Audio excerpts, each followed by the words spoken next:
it's kind of absurd. I feel like I have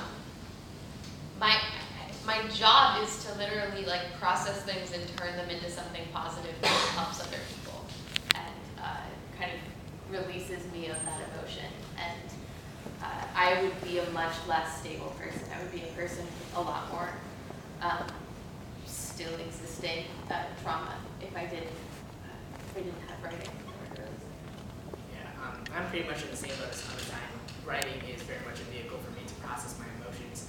Because it's one thing where it's like, you are feeling this thing, and then you have to like, all right, well, I have to put it on paper, and then you start really thinking about this thing. It's meditative, and and then you start considering all different angles, because one, you want to obviously write a really good piece, so you have to kind of consider it in a lot of different lenses, and through that, you're now considering the issue in a lot of different perspectives, which is kind of what a lot of people don't do when they are angry about something. They forget to see it from the other perspective. So it very is calming and soothing. And then just like in general, like I think also like us just trying to make it to like the next, like doing poems all the time, like it's the community, it's the friends, it's the family, it's the slam league we've made. It's just so beautiful that we are able to share these things, and I think that kind of helps us go a little further too. And then you had a question. Who are your spoken word role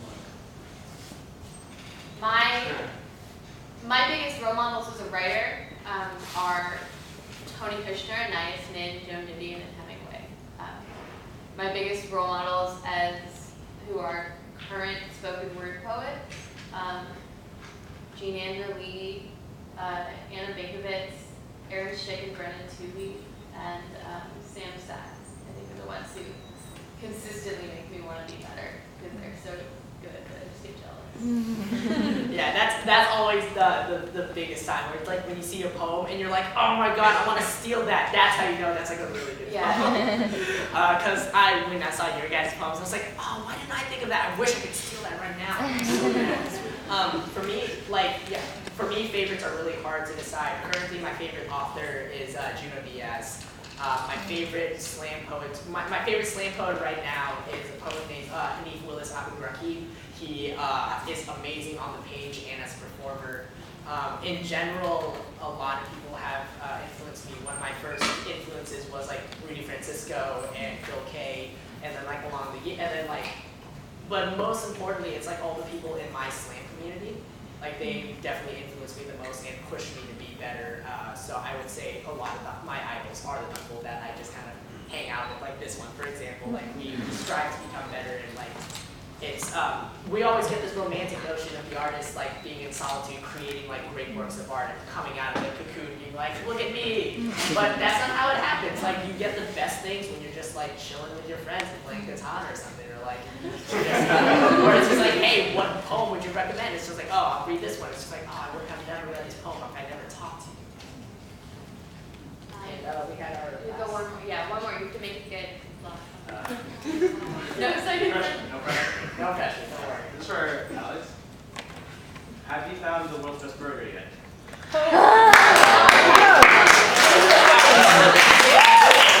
Alright, so you will look at my Instagram. It is 99% burgers and 1% poetry, and I am a professional poet. My top 5 burgers are number 1 would be Northwest Burgers in Eugene, Oregon. They have a burger called the Bork Burger. When I'm saying burger, I also consider like the atmosphere and French fries and like, everything that goes. So Bork Burger, Northwest Burgers, all local ingredients. They use a half pork, half beef patty, so you get a really nice crisp on the patty that makes it feel like you're like it has a bit of fattiness, but it also like has a really good crisp on it, and it with like fresh blue cheese, and the fries are beer batter. Right. So that was really good. Zola's Bistro in Ann Arbor was really good. It was a Kobe beef burger. I think my 3rd favorite burger is in Portland, Oregon. It's called Killer Burger, and they have a peanut butter pickle burger that will knock socks off.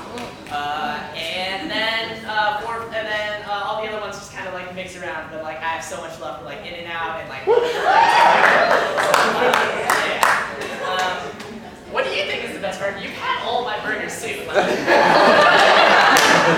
Shake Shack, In-N-Out, and Whataburger. Oh gosh, Shake Shack. Yeah.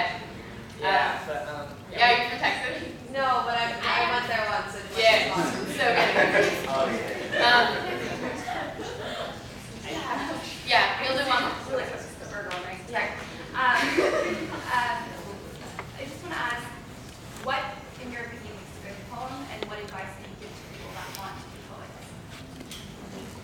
It's really, my advice to be a poet is really rude. And it's don't like expect that there is any cheat code. I get messages, I get literally like a dozen messages a day from people asking me to like read their poems and give them feedback or to get all these things. And it's not that my like discovering your work and like promoting you is not going to do anything. Not that's what you're asking, but that's how I get really exasperated, because there's literally, it's like read other poetry always with an eye for how did they do that. Edit fucking constantly, and in order to edit constantly, you have to write constantly, and not like it's literally just like putting in the man hours and learning for yourself what it is that you're trying to write. And for me, a lot of that is in the editing process and in constantly reworking until you see the poem as it is. I think when you see the poem and you really like it's done, it rings a bell. Like it's a lightning bolt, and you'll know. And that only comes about through really, really hard work. Subjectively, I would say like the thing that I think makes good poetry is that it tells the reader what they care about and kind of convinces them to also care about that thing. So I think good poetry comes from honesty and genuinity and like digging deep into yourself and like presenting who you are as a person and like really just going into that. But objectively, yeah, there's no cheat code.